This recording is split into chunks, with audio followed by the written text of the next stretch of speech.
फोनवरती भेट झाली होती मागे. आज सगळ्यांना भेटून, विशेषतः माझी बँकेतली मैत्रीण अंजू तेलंग, ही पण आज कित्येक वर्षांनी भेटली. त्याच्यामुळं सगळ्यांना भेटून खूप आनंद झाला.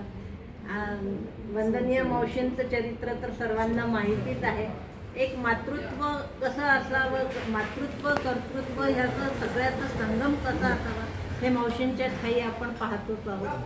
त्यांचं चरित्र तर सर्वश्रुत आहे सगळ्यांना, आणि सगळ्या महिलांना सशक्तीकरण करण्याचा एक त्यांनी त्या काळात जो प्रयत्न केला तो खरंच अभिनव आहे. त्यावेळी जेव्हा आपल्याला म्हणजे सगळ्यांनी इंग्रजांच्या ह्याच्यामुळे त्रास होता, त्या काळात त्यांनी संघटन करून एवढी शाखा सुरू केली, आणि त्याचा आज विस्तार म्हणजे अगदी हिंदू सेवा संघ म्हणून अमेरिकेत सुद्धा मुलांची आणि म्हणजे दोन्ही एकत्र शाखा चालतात. खूप चांगलं मोठं कार्य आहे. आणि विशेष म्हणजे मला अभिमानाची गोष्ट म्हणजे मी जेव्हा नुमवीला इथे शिबिर झालं होतं पुण्याला, त्यावेळी शिबिरामध्ये आमच्या सर्वाधिकारी ताई आपटे होते, आणि त्यावेळी मावशींनी पण शिबिराला भेट दिली होती. म्हणजे मला प्रत्यक्ष पाहण्याचा योग आला त्यांचा, आणि त्यांचं बौद्धिक ऐकण्याचा पण योग आला. म्हणजे एक साक्षात सोज्वळ मूर्ती काय असते ती मावशींच्याकडे पाहून आपल्याला लक्षात येतं. आज त्यांचा जन्मदिवस आपण संकल्प दिन म्हणून साजरा करतोय. मावशींचं चरित्र तसं तुम्ही विस्तृत ऐकलेलं असेल, त्याच्यामुळे त्यात न हे घालता, वेळ न वाया घालवता मी असं संकल्प दिनाबद्दल थोडंसं बोलू इच्छिते. आता संकल्प का करावा, आणि संकल्प कसा असावा, आणि कल्याणकारी कसा असावा, हे आपल्याला आज नाही तर वेदकाळापासून सांगितलेलं आहे. तर आपल्याला सगळ्यांना माहितीच आहे का 4 वेदांमध्ये ऋग्वेद, यजुर्वेद, सामवेद आणि अथर्ववेद, हे 4 वेदांमध्ये यजुर्वेदाच्या 2 शाखा आहेत, कृष्ण यजुर्वेद आणि शुक्ल यजुर्वेद. तर शुक्ल यजुर्वेदाचे जे प्रणेते आहेत ते याज्ञवल्क्यांनी त्या यजुर्वेदामध्ये 34व्या अध्यायात शिवसंकल्प सूक्त म्हणून एक लिहिलेलं आहे. त्यामध्ये केवळ 6च मंत्र आहेत, पण ते इतके अर्थपूर्ण आणि महत्त्वाचे आहेत का त्याला उपनिषदांचा दर्जा दिलेला आहे. आणि म्हणजे आपल्याला वेदांमध्ये किंवा उपनिषदांमध्ये कधीही वैयक्तिक प्रगतीसाठी कधीही प्रयत्न केलेला नाही. राष्ट्रासाठी, धर्मासाठी, देशासाठी असा त्यांनी हे केलेलं आहे. उन्नती कशी व्हावी, तर राष्ट्राची उन्नती, राष्ट्राची उन्नती झाली का आपली आपोआपच होते उन्नती. हा म्हणजे प्रगल्भ विचार हा वेदकाळापासून मांडलेला आहे. तर त्या शिवसंकल्प सूक्तामध्ये, आता ह्या शिवसंकल्प सूक्त म्हणजे काय, तर शिव म्हणजे आपल्याला शंकर भगवान आपल्या डोळ्यासमोर येतं, शिव म्हणते. पण शिव म्हणजे कल्याणकारी असा त्याचा अर्थ घेतला जातो.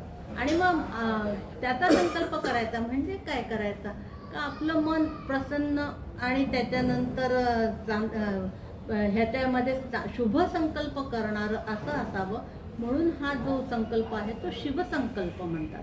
आता शिवसंकल्प करायचा ह्याचा म्हणजे काय असतो का आपल्या मनाला कुठेतरी चांगलं विचार करण्याची शक्ती मिळाली पाहिजे, याच्यासाठी हा शिवसंकल्प आहे. मग त्याच्यामध्ये प्रत्येक मंत्राच्या शेवटी काय म्हटलेलं आहे का, तन्मे मनः शिवसंकल्पमस्तु. म्हणजे माझं मन हे चंचल नसू दे, माझ्या मनाला सतत चांगलं करण्याची, कल्याणकारी करण्याची जी हे यायला पाहिजे, भावना यायला पाहिजे किंवा प्रेरणा मिळायला पाहिजे, याच्यासाठी हा वैदिक काळापासून जपलेला हा मंत्र आहे आणि वैदिक मंत्र आहे. तर ह्याच्यामध्ये आपल्याला मनाची देवता ही चंद्र आहे. आता आपल्याला कसं आहे का आपल्याला कोणतंही काम करायचं तर मनाला आपण सांगितलं पाहिजे. कारण काय, तर शरीराकडनं जे काम करून घ्यायचं आहे त्याच्यामध्ये मनाचा हा सहभाग हवाच. मन जर नसेल त्या कोणत्याही कामामध्ये तर आपलं ते काम चांगलं नाही होत, यशस्वी नाही होत. मग आता जर असं जर असेल तर मग म्हणजे मनाचा सहभाग कशासाठी हवा, तर मनाला आपल्याला प्रत्येक वेळी आपल्याला ताकीद द्यायला पाहिजे. का आपण साधं म्हणतो मन लावून कर काम, म्हणजे काय, तर तुम्ही पूर्णत्वाने तुमचं लक्ष देऊन ते काम करा. म्हणूनच रामदास स्वामींनी जे 205 मनाचे श्लोक लिहिलेत ते कोणी सुरेश रमेश या त्यांच्या भक्ताला उद्देशून नाही लिहिलेले. त्यांनी कोणाला उद्देशून लिहिलेले आहेत का? मनाला. आणि प्रत्येक वेळी त्यांनी म्हटलेलं आहे का मना सज्जना भक्ती पंथीची जावे, किंवा जे काही 205 श्लोकांमध्ये आहे. तर मनाला कसं उपमा दिलेली का सज्जन, तू सज्जन आहेस. आणि कसं आहे का एखाद्या मुलाला आपण सतत म्हणतो तू फार वाचतेस, तू फार वाचते आहेस किंवा तू फार खोडकर आहेस, तर त्याला खोड्या करण्यात गैर वाटत नाही. कारण त्याला काय वाटतं का त्यांनी असे लोकांनी मला व्रात्य म्हटलेलं आहे, तसंही म्हटलेलं आहे, तर मग मी काय खोड्या केल्या तर वाईट काय.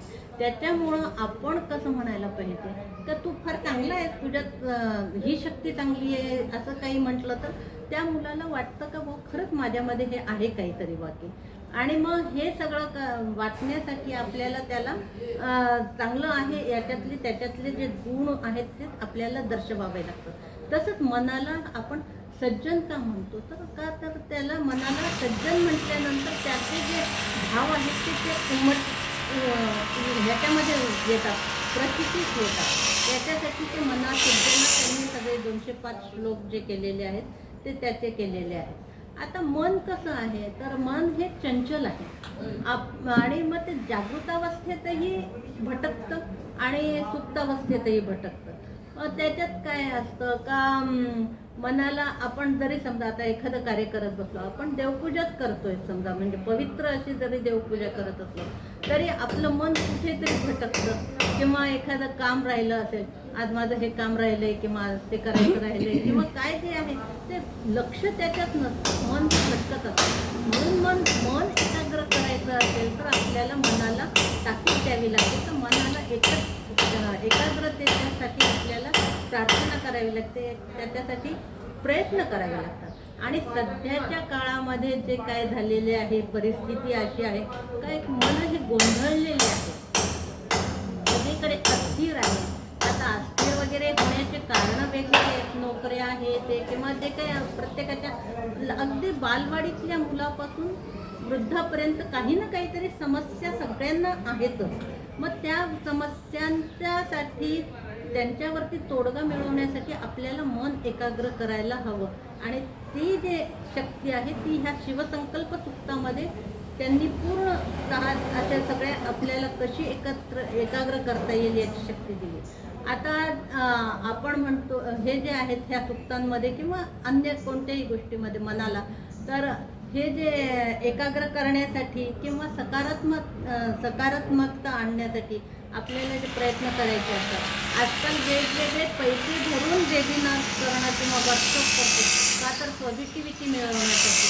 तर त्याच्यापेक्षा तुम्ही काही हे चांगले आध्यात्मिक सुक्त किंवा काही याचा अभ्यास केला आणि एक मनावरती ताबा मिळवण्याचा प्रयत्न केला तर आपलं मन हे एकाग्र होऊ शकतं. त्याच्यामुळं मनाला आपल्याला काबूमध्ये ठेवण्यासाठी हे सगळं करणं आवश्यक आहे. आणि त्याच्यानंतर आपल्याला मनाला एकाग्रता करण्यासाठी आपल्याकडे ओमची धारणा, आता प्रियाताई आलेल्याच आहेत त्या आपल्या ओम वगैरे कसं ओंकार जप वगैरे करायचा हे तर सांगतातच.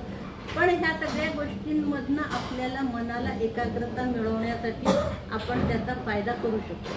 आता संकल्प का करायचा तर संकल्प कशासाठी करायचा असतो का एखादं गोष्ट कार्यसिद्धीला, जसं ताईंनी सांगितलं तर एखादी कार्यसिद्धीला नेण्यासाठी आपल्याला काहीतरी संकल्प करावा लागतो. मग ध्येयपूर्ती काही आपली जी करायची असते त्याच्यासाठी संकल्प ही ध्येयपूर्तीची पहिली पायरीच आहे समजा. तर मग ती त्याच्यासाठी आपल्याला ध्येयपूर्तीसाठी आपल्याला बऱ्याच गोष्टींची गरज आहे. का संकल्प करायचा आहे तो आपल्याला दिशा मिळवण्यासाठी करायचा आहे. दिशा मिळवायची तर मग दिशा कशासाठी मिळवायची का आपण गोंधळलेल्या अवस्थेत असतो, मी हे करू का मी ते करू का काय करू.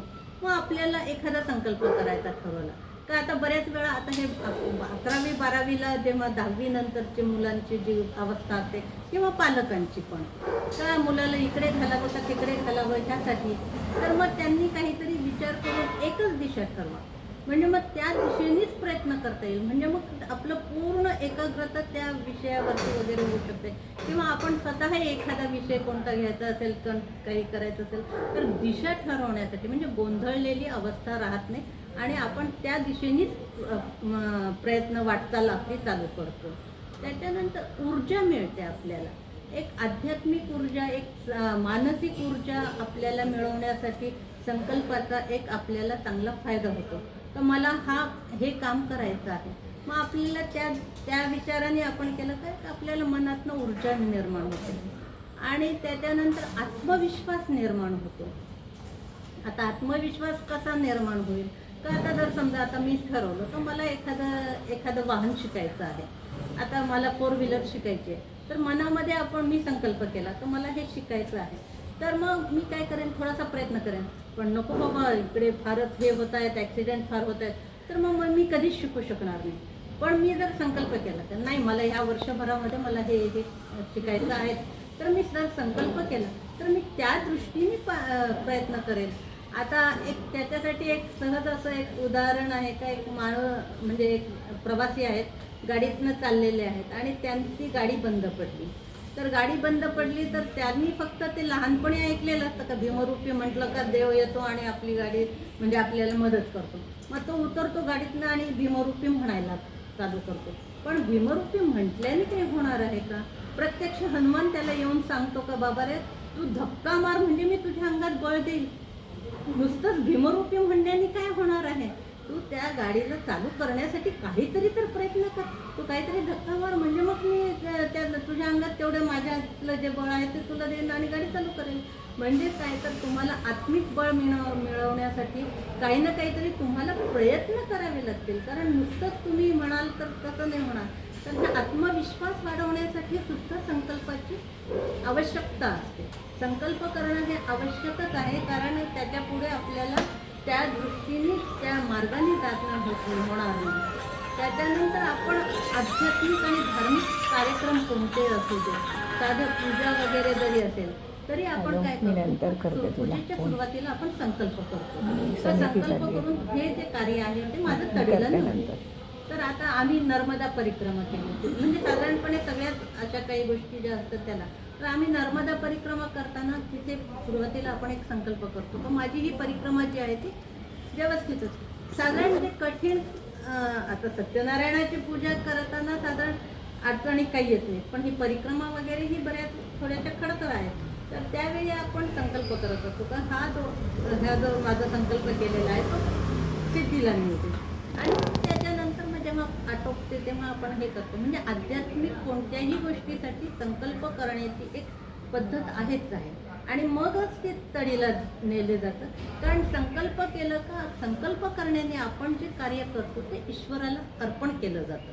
आता त्याच्या मागचा एक दुसरा आपला भाव असतो आणि ईश्वराला अर्पण करण्याचं म्हणजेच काय, आता आपण बऱ्याच गोष्टी पाहतो का, आपण मनातनं जेव्हा आपण म्हणजे हे करतो तेव्हा ईश्वराला अर्पण केलं का आपल्याला त्याचं एक आत्मिक समाधान मिळतं. त्याच्यानंतर आपल्याला शांती मिळते, अंतर्मनाला एक शांती मिळते. संकल्प केल्यानंतर आपला तडीला जाणं किंवा आपण संकल्प केल्यानंतर आपण जे प्रयत्न करतो त्याच्यामुळं एक आपल्याला आत्मिक शांती मिळते. तर ह्या सगळ्या गोष्टी संकल्प करण्याच्यासाठी आवश्यकच आहेत. आता त्याच्यात आपल्याला संकल्पासाठी तर संकल्प काय करायचे हे तर तुम्हाला निर्मला त्यांनी बरेच काही सांगितले असतील, पण त्याच्यामध्ये मी काही सुचवू शकते किंवा सांगू शकते याच्यापेक्षा तुमच्याही मनात आणखीन भरपूर काही असतील विचार. पण संकल्प करताना आपल्याला फार मोठे करू नये, आपल्याला झेपतील असेच करावे. कारण आपल्याला त्याच्यासाठी एकदम एक्स्ट्रा एफर्ट असे घ्यायची काही गरज नाही आहे. आपल्याला झेपतील असे करावेत, पण ते कल्याणकारी असावेत. स्वतःचीच उन्नती होण्यापुरते नसावेत, तर आपल्यासोबत अन्य कोणाला त्याचा फायदा होऊ शकेल याच्यासाठीचे असावे. असा एक साधारण आपला एक सारासार विचार असतो आणि त्या दृष्टीने आपण संकल्प करावे. तर मग आता त्याच्यामध्ये काय काय करता येऊ शकतं, तर आपण कोणाला शिकवण्याचं वगैरे हे तर कार्य आपण करतच राहतो आणि त्याच्यानंतर मी सगळ्यांशी प्रेमाने बोलेन वगैरे हे आपण सहज करू शकतो. नाही, फार म्हणजे आता आम्हाला ह्याच्यात बोलावंच बँकेचं एक लागतं ना. असंच उदाहरण आठवतं का आम्हाला आमच्या रिजन ऑफिसचे लोक आले होते, तुम्ही कस्टमरशी प्रेमाने वागा. अरे जर समोरचा कस्टमर भांडायला लागला तर मी कशी प्रेमाने वागू शकेन त्यांच्याशी? म्हणजे असं आहे. पण तरी आपण प्रयत्न करू शकतो का प्रेमाने वागण्याचा, प्रेमाने बोलण्याचा. त्याच्यानंतर आपल्याला ते आपले बोट जे आहेत स्नायू, त्यांना काहीतरी व्यायाम व्हायला पाहिजे. आता व्यायाम व्हायला पाहिजे म्हणजे आता ते फुलवाती वगैरे करणं, आता ते आउटडेटेड सगळ्या गोष्टी झालेल्या आहेत. परंतु त्यासाठी आपल्याला बोटाचे काय व्यायाम करता येतील ह्याच्यासाठी पाहायला पाहिजे. कारण आपले हे भारतीय लोकांचे जे आपण जे हाताने जेवण वगैरे करतो त्याच्यामुळं आपल्या ज्या बोटांचे स्नायू आहेत ते फार चांगले आहेत. आणि WHO पण सांगितलेलं आहे का आपल्या लोकांचे म्हणजे भारतीय सर्जन्स जे आहेत त्यांच्या शस्त्रक्रिया करण्याची पद्धत किंवा त्यांच्या शस्त्रक्रिया ह्या फार चांगल्या होतात. ते निपुण आहेत का तर त्यांच्या बोटांच्या हालचाली खूप चांगल्या होतात.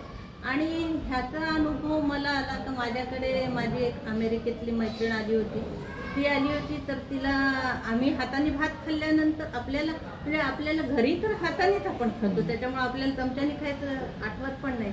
तर आम्ही आपला भात खायला लागलो का ती म्हणे का चमचा पाहिजे. मग म्हणे का नाही मी हाताने खाऊन पाहते म्हणे. मग ती हाताने खायला लागली. मग तिने असा घेतला. मग तिला कळे ना का आता काय करायचं. मग ती मला विचारते हाऊ टू पुश इट. आता आतमध्ये कसं मी म्हटलं हे इथे घे अंगठा घे आणि म्हणजे हे आपल्याला हे कोणीच आपल्याला शिकवलं नाहीये ना. कारण आपण हे पाहून शिकलो किंवा आपल्या त्या अंगातच आहे. पण ते म्हणजे त्या लोकांना ह्या सगळ्या गोष्टींची सवय नाही. तर आता काय झालेलं आहे का ह्या बोटांच्या हालचाली, स्नायूंच्या हालचाली करण्यासाठी आपल्याला वेगवेगळ्या प्रकारचे कायदे उपक्रम करता येतील. उदाहरणार्थ ते विणकाम वगैरे जर करता आलं तर ते करत जावं. कोणाला शिकवता आलं तर अशा पद्धतीने तर तसंही शिकवावं. पण ह्या सगळ्या गोष्टी आपल्याला ज्या करायच्या आहेत या सगळ्या, तर ह्या आपल्याला पदार्थ कोणाला आवडत असतील तर ते शिकवण्याचं काम करावं. आणि हे सगळं करण्यासाठी आपल्याला क्लासेसच उघडले पाहिजेत असं काही नाही. सहज आपण कुठे एखाद्या ठिकाणी जाऊन गप्पा मारताना सांगितलं किंवा असं काही झालं तरी आपण त्यांना सांगू शकतो आणि वेगवेगळ्या गोष्टी शिकवू शकतो. ज्या आपल्याला जे माहिती आहे त्या सगळ्या गोष्टी सांगाव्यात. आणि लिहिण्याचा जो आहे तो सराव चालू ठेवावा. लिहिण्याचा सराव हा अतिशय आवश्यक आहे.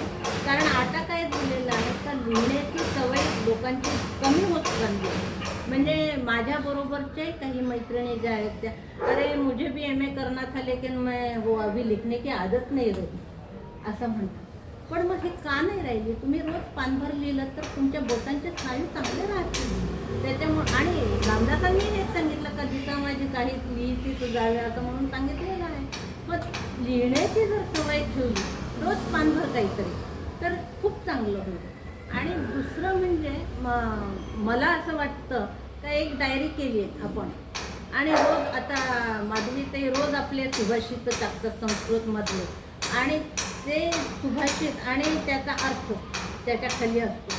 जर संग्रहित करून एकाच वहीमध्ये लिहिले तर आपल्याला वर्षाचे 365 सुभाषितांचा संग्रह आयता तयार होतो. आणि सुभाषित म्हणजे मी तर म्हणते का श्लोक वगैरे तरी एक वेळ काय होईल तो कुठेही ऐकायला येतील किंवा पण सुभाषितांचा जो उपयोग आहे निबंधात नातवांना करून देणं वगैरे हा जो आहे हा फार महत्त्वाचा आहे.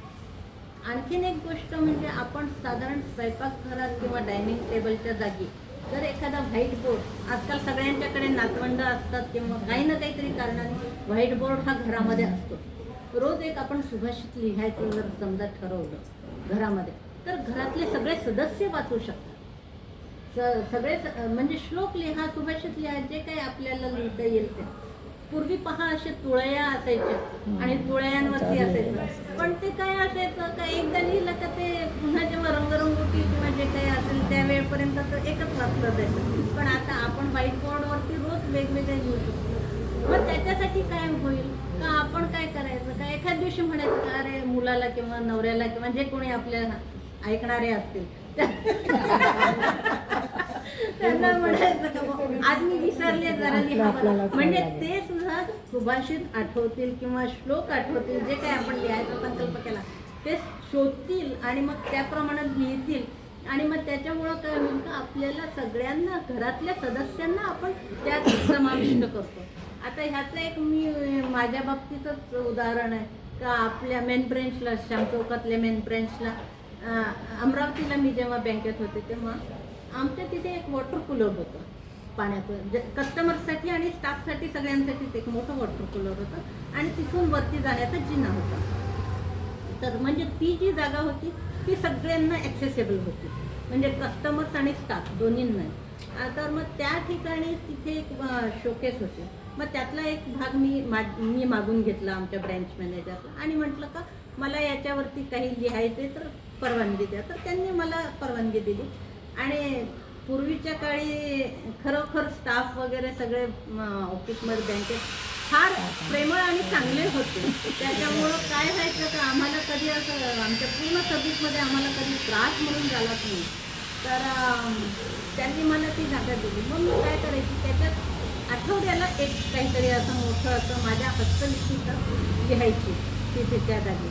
तर मग ते सगळेजण वाचायचे, स्टाफ वाचायचे, अगदी म्हणजे रिजन ऑफिसचे कोणी आलं तर ते वाचायचे आणि शिवाय कस्टमरसुद्धा वाचायचे. आणि जर कोणाला आवडलं तर जरूर माझ्याजवळ येऊन प्रतिक्रिया द्यायचे का असं हे चांगलं आहे बरं का. मग त्याच्यामुळं काय व्हायचं का आपल्याला वाटायचं का आपण जे लिहितो ते कोणी वाचतंय. आपल्याला काय आता प्रेझेंटेशनचा पहिल्यापासूनच जमाना आहे, त्याच्यामुळं प्रेझेंटेशन काही चांगलं झालं तर आपल्याला ग्रुप येतो त्याच्यामुळं, तर ते व्हायचं चांगलं व्हायचं. आणि एखाद्या वेळेला लिहिणं नाही झालं, अरे मॅडम बदललं नाही का आज, असं म्हटल्यानंतर म्हणजे कोणीतरी वाचते याची दखल घेतली जाते, ह्याचा एक आनंद होतो. अशा पद्धतीने आपण घरामध्ये सुद्धा एखादा संकल्प असा करू शकतो. तर किंवा जर समजा सोसायटीचं ग्राउंड असेल त्याच्यात आपण काहीतरी एखादं काही असं काय म्हणतात त्याला बॉल मॅगझिनसारखं काही करता आलं तर ते आपल्याला आपल्या कलागुणांनाही वाव मिळेल आणि लोकांनाही त्याचं प्रबोधन होईल. आजकाल व्हॉट्सॲप ही तर म्हणजे विद्यापीठ जरी झालेलं असलं तरी ते ह्याचं त्याला आणि त्याचं ह्याला करण्याच्या पलीकडे त्याच्यामध्ये वेळ घालवण्याच्या पलीकडे काहीही नसतं. पण हे जे आपली क्रिएटिव्हिटी सादर करायची असेल तर आपल्याला घरामध्ये किंवा आपल्याला जिथे सहज शक्य आहे तिथे आपण हे करू शकतो. मग आता त्याच्यामध्ये आता मी माझ्या मुलांच्या बाबतीत काय केलं होतं का मुलं जेव्हा शाळेमध्ये शिकत होते त्यावेळी प्रत्येक सायंटिस्ट मी असं हे करायची. नारायणदास लड्डा माझे सुखदा होते, तर प्रत्येक सायंटिस्टचे माहिती आणि त्याचा फोटो. त्यावेळी फार नेटचं खूप हे नव्हतं म्हणा, म्हणजे प्रस्थ नव्हतं, त्याच्यामुळं फोटो जसा मिळेल तसाच लावायचा. आता खूप झालंय पण त्यावेळी नव्हतं तेवढं. तर मग जसा असेल फोटो आपल्या शाळेच्या पुस्तकात वगैरे तो फोटो आणि मग त्या सायंटिस्टची माहिती अशी साधारणपणे महिन्यातनं एक मी असं सायंटिस्टचं द्यायचे. त्याच्यामुळं तिन्ही लावल्यानंतर सगळे शाळेतले मुलं वाचतायत ह्याचा खूप आनंद व्हायचा, तिलाही व्हायचा. आणि तिच्या अक्षरात लिहिलेलं असल्यामुळं काय व्हायचं तर तिलाही शाळेमध्ये तिची कॉलर टाईप मी ह्यांची माहिती दिली किंवा हे केलं असं. तर हे सगळं जे करतो आपण त्याचा एक आपल्याला आत्मिक आनंद तर नक्कीच मिळतो. त्याच्यानंतर आपल्याला जर समजा हे करता आलं काही आणखीन शिकवण्याच्या दृष्टीने वगैरे काही संकल्प करता आला तर चांगलं आहे. पण दुसरा एक म्हणजे माझा स्वतःचा एक हे आहे म्हणजे मत आहे म्हणायला हरकत नाही का एक बेस्ट लिस्नर व्हा. बेस्ट लिस्नर ह्याच्यासाठी का आजकाल प्रत्येकाला काहीतरी बोलायचं असतं पण ऐकणारं कोणी नाही आहे. ऐकणारं कोणी नाही आहे कारण आजकाल प्रत्येकजण आपापल्या व्यस्ततेत आहे किंवा काही म्हणा म्हणजे व्यस्ततेत म्हणा किंवा व्यस्त नसलं तरी कोणत्या तरी ह्याच्यामध्ये आपण गुंतलेलो आहोत. तर ते त्याच्यामुळं प्रत्येकाला काही आपल्या मनामधलं व्यक्त करायला कुठेही जागा नाही आहे. आणि परदेशासारखी आज आपल्याकडे स्थिती येऊ नाही, परदेशात एकमेकांशी बोलायला वेळ नाही कोणाला, तशी स्थिती न येऊ नये याच्यासाठी एकमेकांशी मोकळं होण्याच्यासाठी आपण बोलायला प्रत्येकाशी काही ना काही म्हणजे कोणी आपल्याजवळ जर बोलत असेल तर एक आपण लिस्नर व्हा. लिस्नर झाल्याने काय होतं का समोरच्याचं दुःख आपलं हलकं होऊ शकतं. आणि प्रत्येकाला वाटतं का माझं ऐकायला, साधी गोष्ट घ्या, एखाद्याचं काही दुखत असेल तर ऐकायला कोणाला वेळ नाही आहे आज. तर ते बेस्ट लिस्ट करून ऐकलं म्हणजे काय, त्याच्या मित्रत्वाची भावना घेऊन आपण त्याच्या सुखादुःखात सहभागी व्हायचं. सुखातही सांगायला आजकाल ठिकाणं नाही उरले. खरंच म्हणजे एक वाईट शोकांतिका झालेली आहे का आपल्याला मुलांना पदोन्नती झाली किंवा काही झालं तर सांगायला सुद्धा कोणाला समोरचा तेवढ्या प्लेन माइंडनी घेईल का नाही याची खात्री राहिली नाही. त्याच्यामुळं ह्यासाठी का होईना एक बेस्ट लिस्नर होणं आवश्यक आहे आणि ते आपण होण्याचा प्रयत्न करायचा. जर समजा सुनेनी सांगितलं का मला आज बँकेत म्हणजे मला आज ऑफिसमध्ये खूप काम आहे तर आम्ही पण नोकरी करतच होतो असं जर म्हटलं तर तिचं काहीच राहणार नाही ना तिला. पण हो का ग असं जर म्हटलं तर तिलाही वाटेल का मग कोणीतरी ऐकणारा आहे. तर म्हणजे आपल्याला जनरल सांगते मी, प्रत्येकाला नाही, पण प्रत्येकाला मला आज वाटतं मी खूप केलं ते न सांगता समोरच्याचं ऐकायची तयारी ठेवली तर त्याचं दुःख आपण हलकं करू शकतो. असे काहीही संकल्प करू शकतो. म्हणजे संकल्प करणं म्हणजे काही खूप मोठं एकदम बंदूक घेऊन लढाईला जाणं असं नाही आहे. म्हणजे त्यावेळी ते तुम्ही म्हटलं तर कोरोनाच्या काळात किंवा इतर जे आहेत ते डॉक्टर्सचं खूप कौतुक झालं, पण बँकेतल्याही लोकांनी खूप काम केलं ह्याचं कुठेही कौतुक झालं नाही. म्हणजे हे आहे ना, कारण खरंच त्यांनी किती कामं केले, ते पब्लिकच्या ह्याच्यात कामं केले पण त्यांचं कौतुक झालं नाही. पण हे कोणाचं तरी ॲप्रिसिएशन जर करणं आपल्याला जमलं तर अहो त्याच्यासारखं म्हणजे त्या समोरच्या व्यक्तीला आनंद देणारं काही नाही आहे. आणि हे एक चिल्लर छोटं वाटतं आपल्याला हे काम, पण म्हणजे फार आवश्यक आहे. आणि सध्याच्या परिस्थितीत घरच्यांना सगळ्यांनाच इतके व्यस्त झालेले आहेत घरचे. म्हणजे आता मी सांगते माझीच मुलगी, मी 8 दिवस झाले आले, सोमवारपासून ती आज कालपर्यंत रात्री 9ला येते बँकेत ऑफिसमधून. आणि मग त्याच्यानंतर बोलायला सुद्धा तिला मला वेळ नसतो. आता उद्या मला जायची वेळ आली, मी म्हटलं आता बोलायचं केव्हा आपण. सकाळची घाई आणि रात्री उशिरा येते. म्हणजे असं झालेलं आहे, सगळ्यांची व्यस्तता इतकी वाढली. त्याच्यामुळं कुठेतरी आपण त्यांच्यासाठी वेळ देणं, त्यांचं हे आपल्याला लिसनिंग हे आवश्यक आहे. आणि हे छोटे मोठे जरी संकल्प झाले आपले असे पूर्ण, तरी मला असं वाटतं का आपल्याला खूप काही कमावल्याचं आनंद आहे. आणि बाकी मग संगीत तर तुमच्या सगळ्याजणी तर संगीतामध्ये खूप भजनी मंडळ खूप जोरात आहे तुमचं आणि एकदम स्पर्धात वगैरे जातं हे मला निर्मला त्यांनी सांगितले. त्याच्यामुळं संगीत हे वय आणि व्याधी दोन्ही विसरायला लावतं संगीत. त्याच्यामुळं जे चालू आहे ते अधिक चांगलं करा. आणि जे ज्यात काही करत नसतील, शास्त्रीय संगीत शिकलं पाहिजे असं काही आवश्यक नाही. सुगम संगीत आणि स्वांत सुख आहे आपल्या मनासाठी. माझा आवाज चांगला नाही म्हणून मी म्हणणार नाही असं नाही आहे. तर आपण आपल्या आनंदासाठी आपण संगीत म्हणत जावं. संगीतासारखं म्हणजे जो एक टाळाचा किंवा ह्याचा वाद्याचा जो आवाज असतो ना, तर मेंदू एकदम आपला प्रसन्न करून सोडतो. त्याच्यामुळं ते करत राहणं हे जास्त चांगलं आहे. आणि ते चालूच ठेवा. आणि ज्यांनी केलं नसेल ते करत राहा. आपल्या देवासमोर जरी आपण 2 भजनं म्हटले आपले तरी तो खूपच म्हणजे तेवढं आपल्याला समाधान मिळेल. तर हे छोटे मोठे संकल्प केले तरी आपला संकल्प दिन साजरा केला जाऊ शकतो. आणि वर्षभर करायचं नंतर काही सोडून द्यायचं असं नाही आहे. आपल्याला ते चालू ठेवायचं, इतकं चालू ठेवायचं. आणि संस्कृत आणि संस्कृती टिकवायची असेल तर थोडंसं संस्कृत शिकलंच पाहिजे असं माझं एक वैयक्तिक मत आहे.